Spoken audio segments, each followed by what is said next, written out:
keby ste mali tú moc cestovať v čase, kam by to bolo? Nenapadá vás nič? Mám pre vás jeden tip.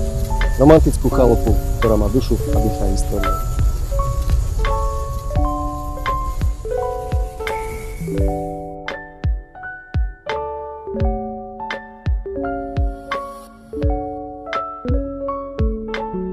Celoročne obývateľná chalupa, kde každý detail dýcha pokojom, teplom a poctivou prácou rúk.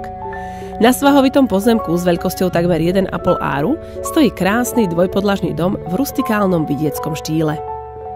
Pri ňom nájdete pivnicu, miesto, kde si môžete odkladať sezónnu zeleninu, fľašu vína alebo len tak schovať sa do ticha.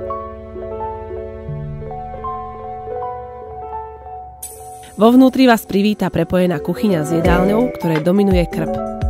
Jeho prieduchy rozvádzajú teplo do celého domu. 3 izby ponúkajú priestor na oddych, ale aj tvorenie.